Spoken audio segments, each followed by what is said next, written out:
So, hello guys! What's up? It's me again, si Miwali siya nyo at nagbabalik ulit para sa ating panibagong video. So, ito na nga po guys. Ito na po ang pinaka-inaantay natin. As usual guys, tama po si Mima ng hinala. Never pa talaga tayong nagkamali sa mga instinct na yan. Talagang literal na sapul. Tama tayo guys. So ngayon, nagsalita na nga po guys, itong si Vice President and DepEd Secretary na si Sara Duterte. Ukol nga po guys sa naging banat, diba?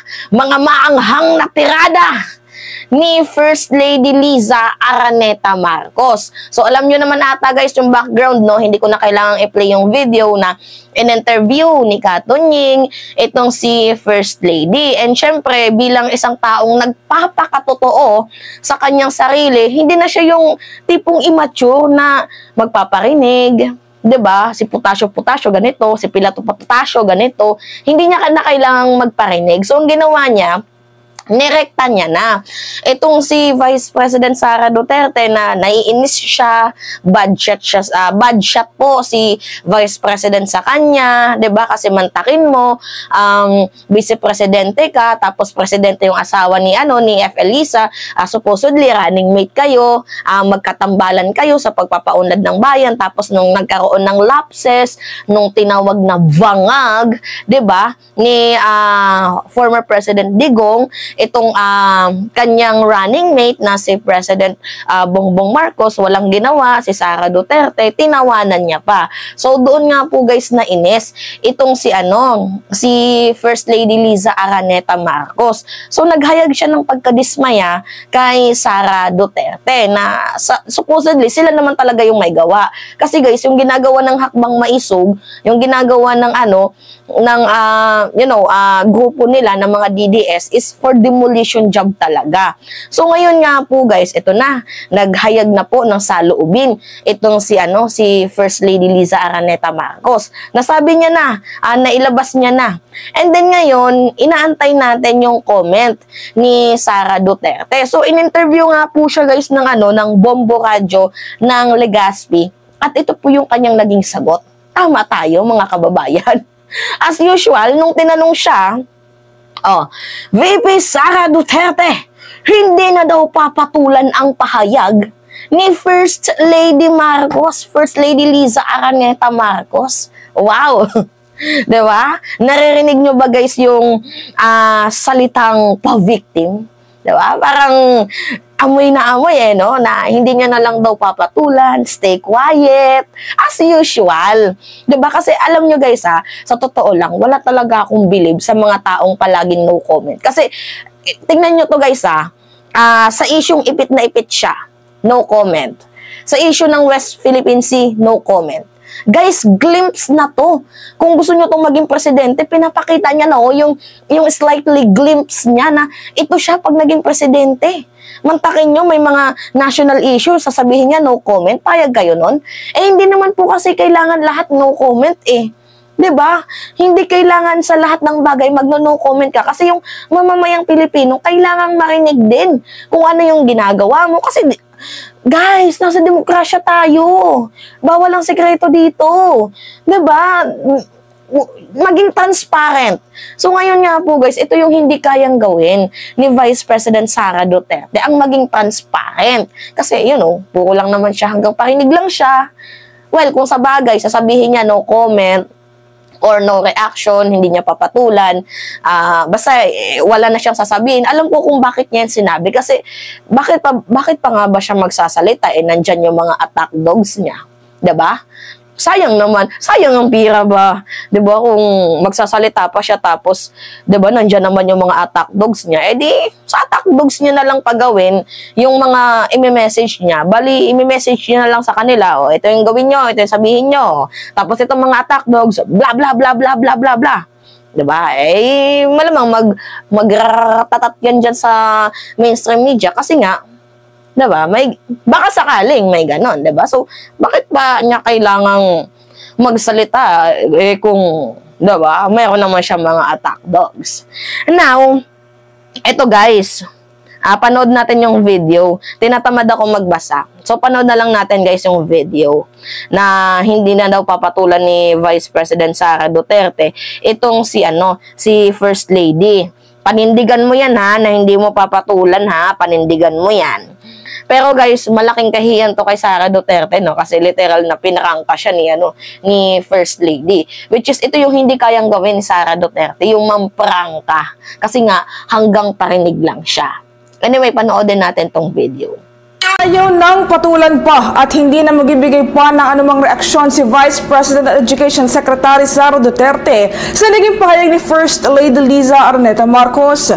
Kasunod nga ito ng unang pahayag ng unang ginang na tila nagkaroon ito ng pagkainis matapos nga na makita niyang tumatawa pa ang Vice Presidente noong dumalo ito sa rally na inorganisa naman ng kanyang ama na si dating Pangulong Rodrigo Roa Duterte.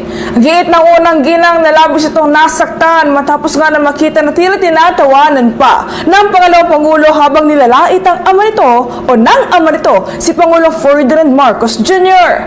Maguganap ang una lang ilamin ni Pangulong Marcos Jr. na komplikado ang relasyon nila ngayon ng dating Pangulong si Rodrigo Roa Duterte. Yan.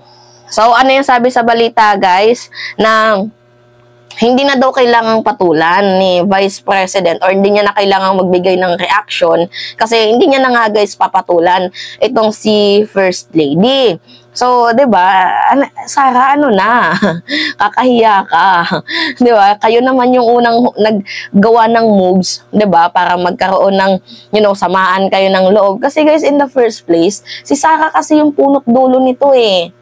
'Di ba? Nagsimula talaga ang issue na to sa umuugong na tawag dito, impeachment plot kodita sa loob ng Senado. Kasi balak nga po guys ni GMA na maging House Speaker. 'Di ba? Kumbaga papatalsikin nila si Romualdez magiging House Speaker itong si GMA. Nalaman ni House Speaker Martin Romualdez from Senior Deputy Speaker, naging na siya, tinanggal, Deputy Speaker na lang, 'di ba? So nagalit itong si Sara. Kinampihan niya si GMA, umalis siya sa Lakas CMD. And then nang umalis siya sa Lakas CMD, sumama siya dito kay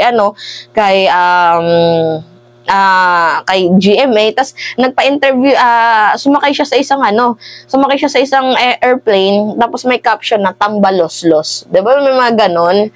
And then kumalat yung word na tambaloslos, napatama niya pala kay House Speaker Martin Romualdez. Ngayon nagkaungkatan, lalo pat nung nagkaroon ng budget hearing na saan napunta ang 125 million. Bakit 11 days, ubos agad, yung mga ganon.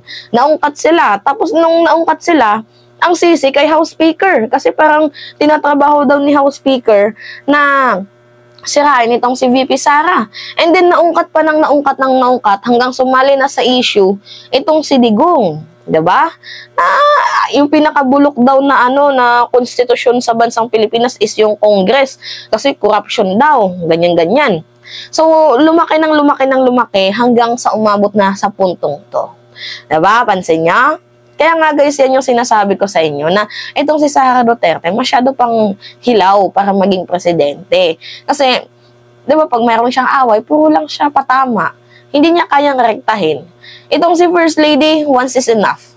'Di ba? Nagsalita siya, and after nun, wala na. 'Di ba? Yung parang ganun yung pag ayaw ko sa'yo, dahil may ginawa ka, ayaw ko sa'yo, not unless mag-sorry ka, magkakapatawaran tayo. Itong si Sara, ilang beses na nagparinig yan. 'Di ba?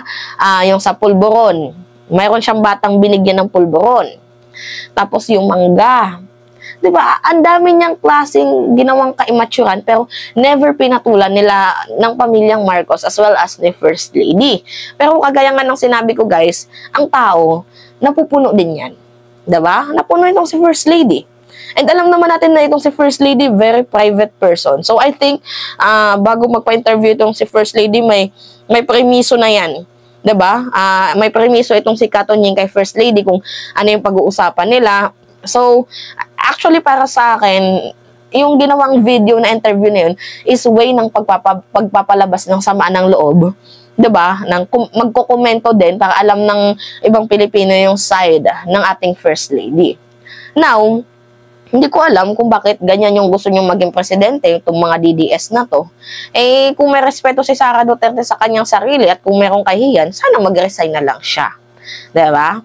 Anyway, yun lamang ho guys. At that's me again, si Mima Alicia nyo. Nagbabalik ulit para sa ating panibagong video.